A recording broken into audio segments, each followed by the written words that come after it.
Hello everyone, Munmun লাইফস্টাইলে তোমাদের সবাইকে ওয়েলকাম। আজ অনেক দিন পর প্রায় ২ মাসের কাছাকাছি হয়ে গেছে আমি কোনো ব্লগ দিতে পারি নাই। অনেকটা অসুবিধার মধ্যে ছিলাম আর আছি। তো তোমাদের সাথে সবকিছু শেয়ার করব পরে। আজকের ব্লগটা শুরু করেছি মানে গতকালকের বিকেলবেলা থেকে ব্লগটা শুরু করেছিলাম। তো দেখতে পাচ্ছ এদিকে ছেলেদেরকে নিয়ে আর আমিও চলে যাচ্ছি ওদের সাথে। কারণ হচ্ছে রথযাত্রা, গতকালকে তো রথযাত্রা ছিল জগন্নাথের। তো আমরা রাস্তায় চলে এসেছি আমাদের এই পাড়ার মানে আমাদের গলির সামনের দিকেই মেইন রোড। তো এখান দিয়ে মানে রথ যাবে। তো তার জন্য ছেলেরা ঘুমায় নাই কিন্তু খাওয়া-দাওয়া করে।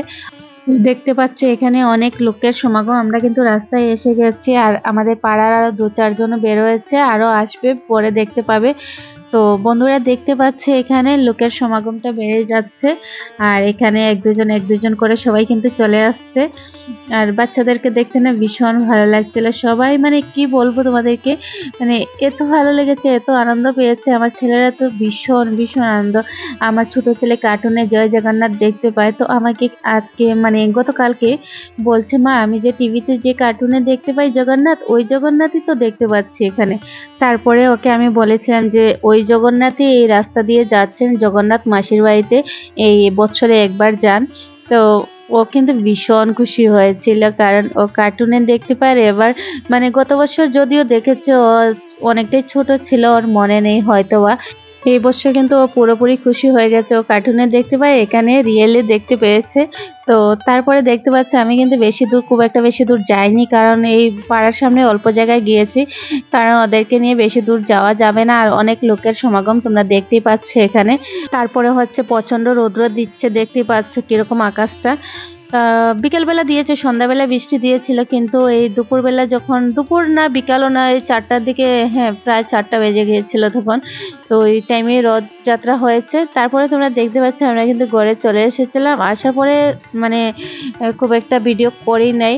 আজকে আবার সকাল থেকে এই ভিডিওটা স্টার্ট করেছে। তো দেখতে পাচ্ছ সকালবেলা ওয়েদার, আমি ভোরবেলা প্রায় ৪টার সময় উঠে গিয়েছিলাম, তখন আর ভিডিও করি নাই। ৪:৩০ পৌনে ৫টার দিকে আমি এই বাড়িতে যেগুলো ফুল ছিল সবগুলো পেড়ে নিয়ে এসেছি। তারপরে অল্প ছাদে এসেছিলাম, ছাদেও মানে ৩-৪ কোয়ালিটির মানে ফুল পেয়েছি। আজকের দিনে তো এই বিপত্তারিণী ব্রতের যে ১৩ ফল আর ১৩ ফুলের যে ব্রত যেটা, ওইটাই। তো যার কারণে ফুলগুলো তো কালেক্ট করতে হয়েছে। কিছুটা এখানে বাড়িতে হয়ে গেছে, ৮-৯ কোয়ালিটির হয়ে গেছিল, বাকি বাজার থেকে আনতে হয়েছে। আর এই যে দেখতে পাচ্ছ, ও মানে আমার ছেলেরা ঘুম থেকে উঠে গেছে, ও ব্রাশ করে মুখ দিয়ে জল খেয়ে নিয়েছিল। আর আমি বিছানা গুছিয়ে নিয়েছিলাম, কারণ হচ্ছে এদিকে আমি ঠাকুরঘরে চলে যাব। আর ওদের বাবা বাজারে গিয়েছিল, গিয়ে বাকি সবগুলা মানে বাজার কমপ্লিট করে নিয়ে এসেছে যেগুলো লাগে পুজোর কাজে। তারপরে দেখতে পাচ্ছি আমি স্নান করে কিন্তু আমি চলে এসেছি পুজোর কাজে। তো এখানে আমি প্রথমে যেটা হচ্ছে ফুল, মানে ফুল দেখলেই আমার মনটা এতটাই ভালো হয়ে যায় কি বলবো তোমাদেরকে। আর এখানে অনেক কোয়ালিটি ফুল হয়েছে, প্রায় ১৭, হ্যাঁ ১৭ কোয়ালিটি হয়েছে। ফুল দেখে না ভীষণ ভালো লাগছিল। অনেকদিন পরে অনেকগুলো ফুল একসাথে দেখতে পেলাম। বছরে মানে একবারই এরকম হয়। টাউনে তো খুব একটা ফুল মানে বাড়িতে যেগুলো ফুল আছে রেগুলার আমি পুজোতে দেই, তো ওইগুলা তো সব কালারের মিলে না না। তো যখনই আমি মানে এই বিপত্তারিণীর ব্রত করি, তখন মানে ১৩ রকমের ফুল আনতে গিয়ে অনেকটাই হয়ে যায়।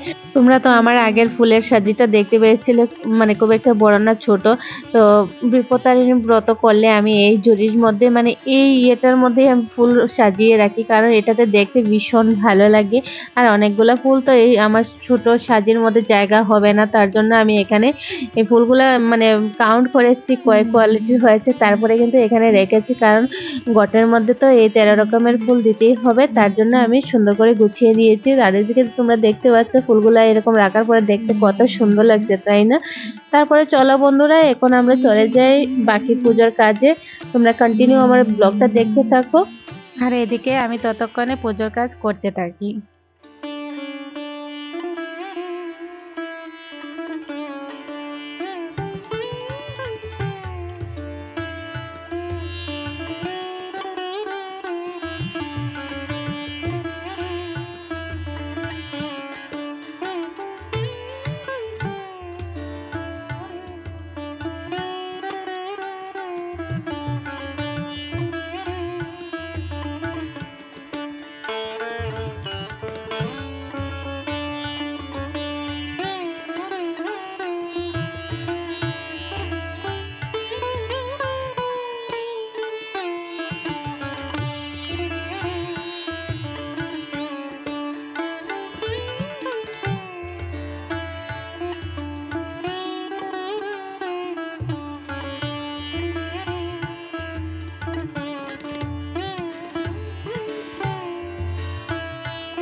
বন্ধুরা এদিকে তোমরা দেখতে পেয়েছো আমার ব্রতকথা কমপ্লিট হয়ে গেছে, এবার আবার প্রণাম করে নিচ্ছে ওরা।